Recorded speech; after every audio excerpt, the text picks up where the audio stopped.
यहाँ हमने अश्लेषा नक्षत्र से संबंधित सभी बातों को आपके समक्ष रखने की कोशिश की है।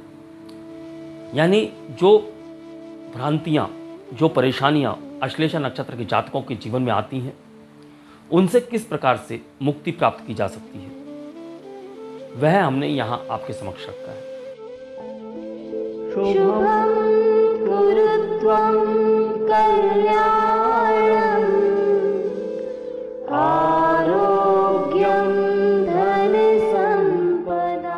नमस्कार दोस्तों, शून्य से शिखर तक हमारी जो श्रृंखला है उसी को आगे बढ़ाते हुए आज के इस वीडियो में मैं राजेश कुमार पुरी, आपका ज्योतिष मित्र, आप सभी का हार्दिक अभिनंदन करता हूं।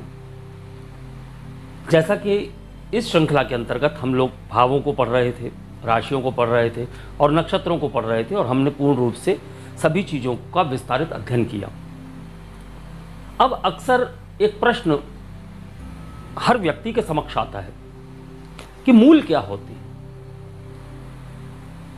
आपने सुना होगा कि बच्चा मूलों में पैदा हुआ है, मूलों में जन्म हुआ है इसका, तो गंड मूल यह नाम दिया गया है उन नक्षत्रों को जो नक्षत्र संधि स्थान पर आते हैं।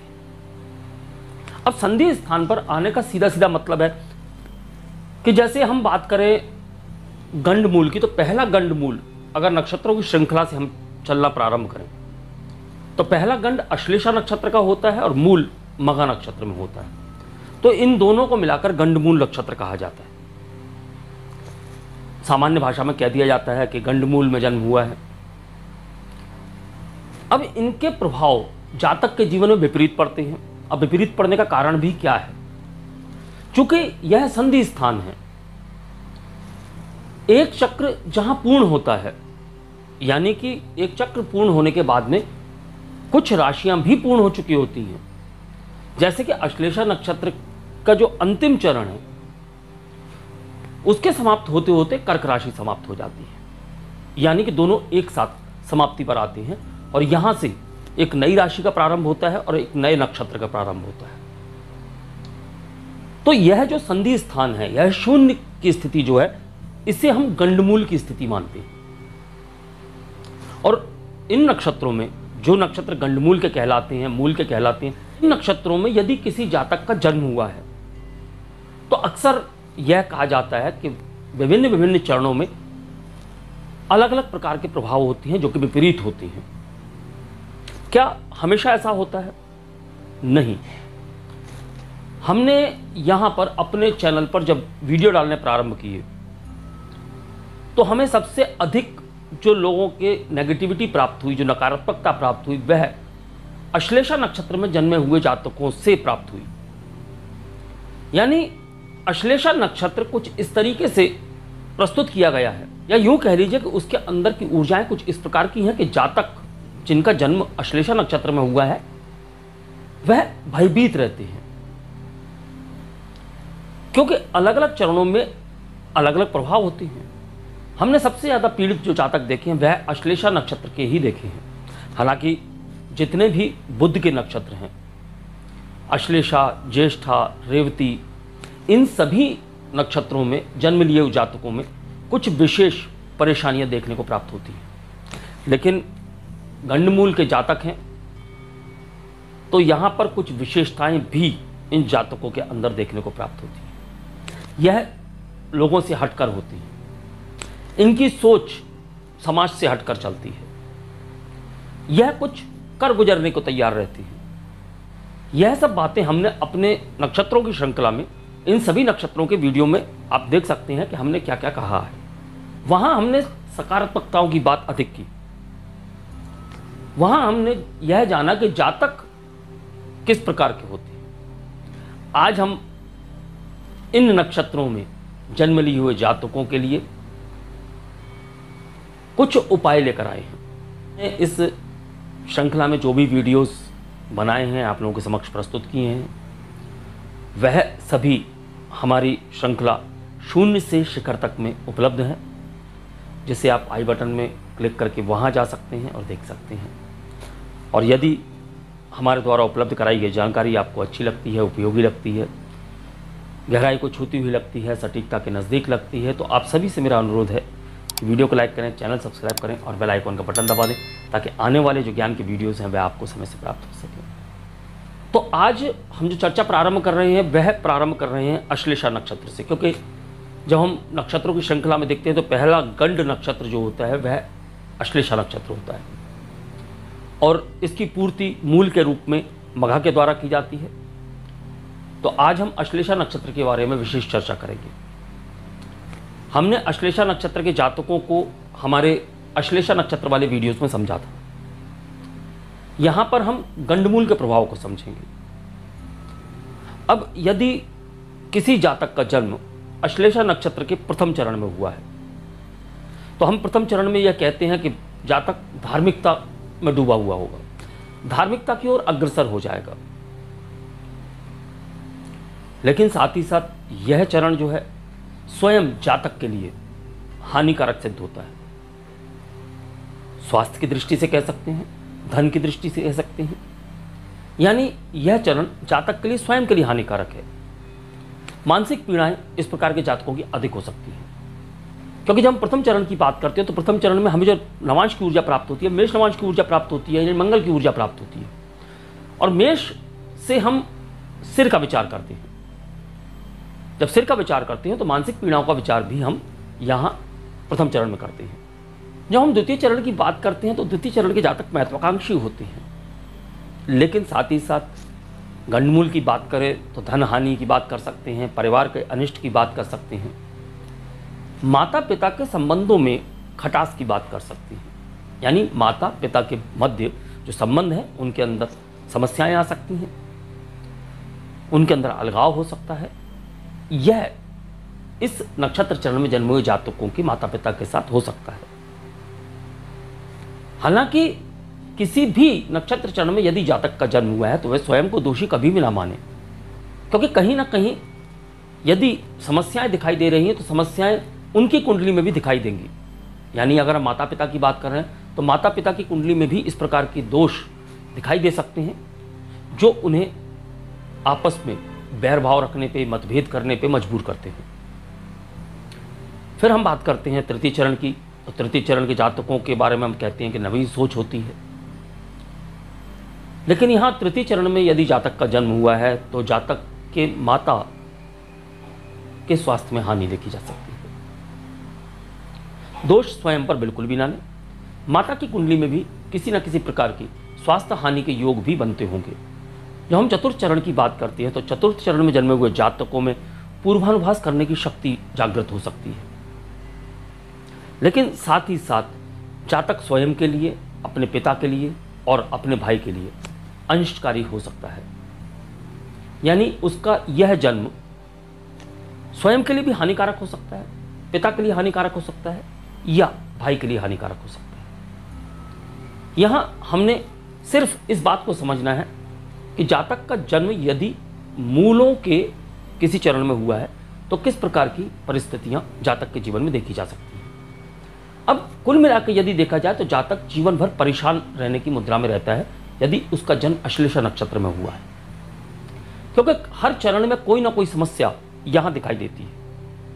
अक्सर लोग हमसे पूछते हैं कि हमारा जन्म अश्लेषा नक्षत्र में हुआ है तो क्या जीवन व्यर्थ है? जी नहीं। अश्लेषा नक्षत्र में जन्मे हुए जातक भी बहुत बड़े बड़े पदों तक पहुंचे हैं। बहुत कुछ उन्होंने जीवन में ऐसा किया है कि उनका नाम हुआ है। इसलिए यहां पर डरने की आवश्यकता नहीं है, क्योंकि हर वह जातक जिसने अश्लेषा नक्षत्र के किसी न किसी चरण में जन्म लिया है उसके अंदर कुछ ना कुछ दिव्य अनुभूतियां, दिव्य शक्तियां अवश्य हैं। आवश्यकता सिर्फ जागृत करने की है। फिर भी यदि भौतिकता के स्तर पर देखा जाए तो जातक के जीवन परेशानियां अधिक दिखाई देती हैं, और आध्यात्मिकता के स्तर पर देखा जाए तो गंडमूल नक्षत्रों में जन्मे हुए जातक अक्सर आध्यात्मिकता के क्षेत्र में चरम स्थान प्राप्त करते हैं, भौतिकता में भी स्थान प्राप्त करते हैं। अब आपका जन्म यदि अश्लेषा नक्षत्र के किसी भी चरण में हुआ है तो आपको डरने की आवश्यकता नहीं है, जरूरी नहीं है कि यह सब बातें आपके जीवन में दिखाई देती हूं या आपके जीवन में घटित हों। इन सब नकारात्मकताओं को समाप्त करने के लिए आपकी कुंडली में ही यदि कुछ योग बन जाते हैं तो यह नकारात्मकताएं समाप्त हो जाती हैं। अब यदि अश्लेषा नक्षत्र के किसी भी चरण में आपका जन्म हुआ है और अश्लेषा नक्षत्र यानी कि कर्क राशि में है और वह राशि यदि पाप कर्तरी में आ जाती है या उस राशि पर कुदृष्टियां पड़ रही हैं या क्रूर ग्रहों की दृष्टियां पड़ रही हैं तो कुप्रभाव देखने को प्राप्त होंगे। लेकिन यदि ऐसी किसी भी परिस्थिति में आपकी जन्म राशि फंसी हुई है, यानी कि कर्क की बात हम करते हैं, फंसी हुई है, यानी कि आपका जन्म नक्षत्र यदि किसी भी प्रकार के कुप्रभाव में है, लेकिन कहीं से भी देवगुरु बृहस्पति की दृष्टि यहां इस नक्षत्र पर आ जाती है, या अगर हम सप्तशलाका के हिसाब से भी देखें, देवगुरु बृहस्पति इस नक्षत्र का भेद कहीं से भी कर रहे हो तो जातक के जीवन में सारी नकारात्मकताओं को समाप्त मानना चाहिए। वह किसी भी प्रकार की नकारात्मकता का सामना जीवन में नहीं करता है, क्योंकि देवगुरु बृहस्पति अकेले ही इन सारी परेशानियों को दूर करने वाले होते हैं। लेकिन यदि देवगुरु बृहस्पति निष्कलंकित हो, यानी वह स्वयं भी ऐसी अवस्था में हो जहां उनके ऊपर भी कोई कुदृष्टि ना हो, वह किसी ऐसे ग्रह के साथ में युत ना हो जो क्रूर ग्रह कहलाता है या कुंडली के हिसाब से अशुभ ग्रह हो, तो यदि युति भी इस प्रकार की है तो देवगुरु कमजोर हो सकते हैं। देवगुरु बली अवस्था में होने चाहिए, तब हम देवगुरु की युति और दृष्टि दोनों को अच्छा मानेंगे। यानी देवगुरु यदि चंद्र के साथ बैठ जाएं, अश्लेषा नक्षत्र में हो तो बहुत अच्छी बात है, लेकिन यदि देवगुरु कर्क राशि में ही बैठ जाते हैं तो उच्च के होकर बैठते हैं और चंद्र के साथ में गजकेसरी योग बनाते हैं। ऐसी परिस्थितियों में जातक के जीवन में से नकारात्मकताएं स्वतः ही दूर हो जाती हैं और कहीं से भी देवगुरु अपनी 5वीं, 7वीं या 9वीं दृष्टि यदि कर्क राशि पर डाल रहे हों, यानी कि इस नक्षत्र पर डाल रहे हों, तब भी जातक के जीवन में नकारात्मकताएं देखने को प्राप्त नहीं होती हैं। फिर भी हम मान लेते हैं कि अश्लेषा नक्षत्र में जातक का जन्म हुआ है, तो उसके उपाय क्या होने चाहिए, यह प्रश्न अक्सर हमारे समक्ष आता है। तो आज हम उसके उपायों की चर्चा करेंगे। तो सबसे पहले हम यह बात करेंगे कि यदि किसी जातक का जन्म अश्लेषा नक्षत्र में हुआ है तो मूल शांति उपाय या तो उसी दिन होने चाहिए जिस दिन जातक का जन्म हुआ है, या फिर 27वें दिन जिस दिन चंद्र पुनः इसी नक्षत्र में गोचर करता है, उस दिन मूल शांति के उपाय किए जाने चाहिए। यह बात तब हुई जब जन्म हुआ और तुरंत पता चल गया कि जातक का जन्म मूल में हुआ है, तो मूल शांति के उपाय किए गए। फिर यह भी कहा जाता है कि यदि जातक का जन्म मूल में हुआ है तो पिता को उसका चेहरा नहीं देखना चाहिए कम से कम 27 दिन तक। अक्सर यह बात जो है आधुनिक युग में हो नहीं पाती है, तो ऐसी परिस्थितियों में पिता को अपनी जेब में एक फिटकरी का टुकड़ा अवश्य रख लेना चाहिए। और अन्य भी कई शास्त्रोक्त उपाय इस समय पर किए जा सकते हैं। अब प्रश्न आता है कि जिस वक्त मेरा जन्म हुआ था किसी को पता ही नहीं चला कि मेरा जन्म मूल में हुआ है, किसी ने ध्यान ही नहीं दिया, और अब मेरी उम्र बहुत अधिक हो गई है और मैं बहुत परेशान हूं, तो क्या अब उपाय किए जा सकते हैं? जी हाँ, बिल्कुल किए जा सकते हैं। जब जागो तभी सवेरा। तो आप अब अपने जीवन में उन उपायों को करके नकारात्मकताओं को अपने जीवन से भगा सकते हैं। तो वह उपाय कौन से हैं? एक तो वही बात है कि जिस दिन चंद्र अश्लेषा नक्षत्र में गोचर कर रहा हो उस दिन आप मूल शांति अवश्य कराएं। यदि आप मूल शांति नहीं करवाना चाहते हैं, जैसा कि कई ज्ञानी यह कहते हैं कि यदि मूल शांति जन्म के समय पर नहीं हुई, बाद में करवाने का कोई फायदा नहीं होता, तो अक्सर लोगों के मन में यह बात घर कर जाती है कि शायद मूल शांति करवाने से कोई फायदा होगा ही नहीं। वैसे तो मूल शांति आप अपने जीवन में कभी भी करवा सकते हैं, फायदा हमेशा होगा।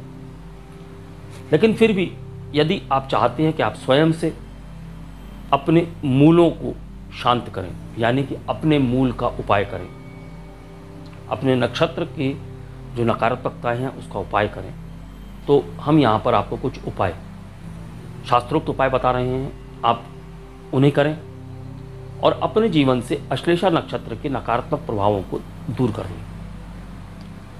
तो सबसे पहला उपाय तो यही है कि जिन जातकों का जन्म अश्लेषा नक्षत्र में हुआ है, किसी भी चरण में हुआ हो, उन्हें शिव उपासना करनी चाहिए।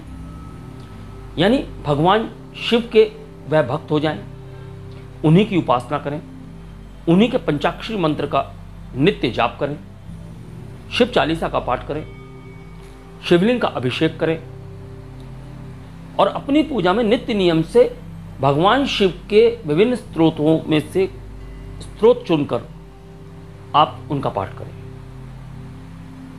आप नित्य नियम से यदि यह क्रिया अपनाते हैं तो आपके जीवन से नकारात्मकताएं भी दूर होने लगती हैं। अब बात आती है अन्य उपायों की। तो अन्य उपाय हैं मंत्रों का जाप, यानी कि आप अश्लेषा नक्षत्र के बीज मंत्र का जाप कर सकते हैं। आप अश्लेषा नक्षत्र के लिए जो शास्त्रोक्त वेदोक्त मंत्र है उसका जाप कर सकते हैं। यह मंत्र जाप उसी दिन प्रारंभ करना है जिस दिन चंद्र अश्लेषा नक्षत्र को गोचर कर रहा हो। वहां आप इस मंत्र का जाप प्रारंभ कर सकते हैं और लगातार आप इस मंत्र का जाप अपने जीवन में उतार लें, क्योंकि यह प्रश्न भी अक्सर हमसे पूछा जाता है कितने दिन करना है। सामान्य तौर पर 27 दिन तो आपको करना ही होता है, लेकिन हमारा जो कहना है वह यह है कि यदि आप अपने जीवन में, अपनी पूजा में इन मंत्रों का नित्य नियम से जाप करें, क्योंकि आपका जन्म हुआ है तो अश्लेषा नक्षत्र का जो ठप्पा है वह सारी जिंदगी आपके साथ में जुड़ा हुआ है, तो आपको सारी जिंदगी यह दवाई तो खानी ही पड़ेगी। यानी आपको करना सिर्फ इतना है कि आप मंत्रों का जाप नित्य नियम से करें और बीच में यदि कभी किसी कारणवश आपने 6 महीने कर लिया, 7 महीने कर लिया, लेकिन अचानक किसी कारणवश कुछ दिन छूट जाता है, कोई कारण ऐसा बन जाता है, तो घबराने की आवश्यकता नहीं है। लेकिन प्रथम 40 दिन इस मंत्र का जाप अवश्य करें। उसके बाद ही आपको अपने जीवन में नकारात्मकताएं दूर होती दिखाई देंगी। और जब मंत्रों का जाप करते हैं तो मंत्रों का जाप करने के लिए आपको एक क्रिया और करनी चाहिए। आप अपने पूजा स्थान में एक तांबे का नाग नागिन ले लें या एक चांदी का नाग नागिन ले लें, उनका जोड़ा स्थापित करके फिर इन मंत्रों का जाप प्रारंभ करें। तो जो हम अश्लेषा नक्षत्र से संबंधित बीज मंत्र की बात करते हैं, तो यह बीज मंत्र आपको कई पुस्तकों में लिखे मिल जाएंगे, गूगल पर मिल जाएंगे, लेकिन शास्त्रों में ऐसा वर्णित है कि यदि आप बीज मंत्र का जाप कर रहे हैं तो बीज मंत्र आपको किसी गुरु के द्वारा ही प्राप्त हो, तभी वह फलित होता है। तो इसलिए अगर आप बीज मंत्र का जाप करना चाहते हैं तो आप किसी को गुरु धार्य करें, दक्षिणा प्रदान करें, तदुपरांत उनके द्वारा यह बीज मंत्र आप ग्रहण करें। यानी आपके गुरु आपको यह बीज मंत्र दें, तभी इसका फल आपको अधिक प्राप्त होगा। सामान्य तौर पर यह बीज मंत्र आपको जो पुस्तकों में लिखा मिलता है वह है ओम गम, और दूसरा बीज मंत्र है ओम खम। लेकिन यहां इसे आप हमारे द्वारा प्रदत्त ना माने, क्योंकि जब तक आप इसे पूर्ण रूप से विधि पूर्वक किसी से ग्रहण नहीं करते हैं तब तक इस बीज मंत्र का फल अधिक प्राप्त नहीं होगा। हाँ, फल तो प्राप्त होगा, लेकिन आप कह सकते हैं 10%, 20%, आपकी लगन अधिक होगी तो 25%। 100% फल प्राप्त करने के लिए आपको एक योग्य व्यक्ति को गुरु धार्य करके, उन्हें दक्षिणा प्रदान करके और उनसे यह बीज मंत्र ग्रहण करना चाहिए। यह हमने पूर्व में भी कहा। फिर बात आती है सर्प मंत्र की, जो कि शास्त्रोक्त है। इसका आप जाप कर सकते हैं। उससे पूर्व आप जो नाग नागिन का जोड़ा अपने पूजा स्थल में रखेंगे, उनका आप धूप दीप, नैवेद्य, रोली, अक्षत, चंदन से सारी क्रियाएं करके, यानी पंचोपचार करने के उपरांत आप एक घी का दीपक जलाकर कम से कम 1 माला नित्य इस मंत्र की जाप करें। तो आपको, जैसा कि हमने कहा, 40 दिन तो किसी भी मंत्र को लगातार जाप करना अति आवश्यक है, और 40 दिन के बाद आपको इसके फलों की प्राप्ति होनी प्रारंभ हो जाती है। मन में विश्वास और श्रद्धा आप हमेशा बनाए रखें, आपको फलों की प्राप्ति अवश्य होगी। यहाँ हम जो सर्प मंत्र जिसे कहते हैं, जो वेदोक्त मंत्र है अश्लेषा नक्षत्र के लिए, वह आपको उच्चारित करके यहाँ सुना रहे हैं। आप इसे ध्यान से सुनिए और आप इसका जाप नित्य नियम से कम 1 माला अवश्य करिए। ध्यान दीजिए। ओम नमोस्तु सर्पेभ्यो ये के च पृथ्वी मनु अंतरिक्षे दिव्यतेभ्य सर्पेभ्यो नमः। ओम सर्पेभ्यो नमः। ओम तक्षकेश्वराय नमः। पुनः आप एक बार और सुने। ओम नमोस्तु सर्पेभ्यो ये के च पृथ्वी मनु अंतरिक्षे दिव्यतेभ्य सर्पेभ्यो नमः। ओम सर्पेभ्यो नमः। ओम तक्षकेश्वराय नमः। ओम नमोस्तु सर्पेभ्यो ये के च पृथ्वी मनु अंतरिक्षे दिव्यतेभ्य सर्पेभ्यो नमः। ओम सर्पेभ्यो नमः। ओम तक्षकेश्वराय नमः। तो इस मंत्र का जाप कम से कम 1 माला नित्य नियम से करें और 40 दिन अवश्य करें, या फिर बीज मंत्र का आप जाप करें और बीज मंत्र का जाप भी आप 40 दिन कम से कम करें। लेकिन यदि आप दोनों मंत्रों में से किसी भी मंत्र का जाप करते हैं या आप दोनों मंत्रों का जाप करते हैं, तो हमारा ऐसा मानना है कि यदि आप जीवन भर इसे अपनी पूजा में शामिल कर लें तो आप अपने जीवन में चमत्कारों को होते हुए पाएंगे। और कभी भी यदि आप अपने जन्म से परेशान हैं तो आपको परेशान होने की आवश्यकता नहीं है। अपनी कुंडली में अन्य परिस्थितियों को भी देखें। हर व्यक्ति अपने जीवन में किसी न किसी क्षेत्र में परेशान होता है। तो यह कोई आवश्यक नहीं है कि मूल नक्षत्र में आपका जन्म हुआ है इसीलिए आप परेशान हैं। जिनका जन्म मूल नक्षत्र में नहीं हुआ है वह भी बहुत परेशान है। इसलिए सबसे पहले अपने जीवन में से इस नकारात्मकता को निकाल दें कि आपका जीवन व्यर्थ है क्योंकि आपका जन्म मूल नक्षत्र में हुआ है। यहां हमने अश्लेषा नक्षत्र से संबंधित सभी बातों को आपके समक्ष रखने की कोशिश की है, यानी जो भ्रांतियां, जो परेशानियां अश्लेषा नक्षत्र के जातकों के जीवन में आती हैं, उनसे किस प्रकार से मुक्ति प्राप्त की जा सकती है, वह हमने यहां आपके समक्ष रखा है। इसके अलावा भी कई और उपाय होते हैं। जड़ी बूटी का स्नान होता है, जड़ी बूटी को अभिमंत्रित करके गले में धारण करना होता है, संबंधित नक्षत्र से संबंधित यंत्र का धारण करना और नगों का धारण करना। लेकिन यह सब बातें आप अपनी कुंडली को विश्लेषित करने के बाद ही पूर्ण रूप से समझ पाएंगे। जब पूर्ण कुंडली का विश्लेषण होगा तब यह बात समझ में आएगी कि आपको दरअसल और कौन से उपाय करने चाहिए। जो उपाय आज हमने बताए हैं वह हर अश्लेषा नक्षत्र के जातक को करने चाहिए और अवश्य करने चाहिए। यदि आपको हमारे द्वारा उपलब्ध कराई गई जानकारी उपयोगी लगती है, सटीकता के नज़दीक लगती है, गहराई को छूती हुई लगती है, तो आप सभी से मेरा अनुरोध है कि वीडियो को लाइक करें, चैनल सब्सक्राइब करें और बेल आइकन का बटन दबा दें ताकि आने वाले वीडियोज़ आपको समय से प्राप्त हो सकें। अगले वीडियो में हम मघा नक्षत्र के बारे में बात करेंगे, मघा नक्षत्र से संबंधित उपायों के बारे में बात करेंगे। तब तक के लिए मैं अपनी वाणी को विराम देने की आज्ञा चाहूँगा। नमस्कार, धन्यवाद। शुभं कुरु त्वं कल्याणम्।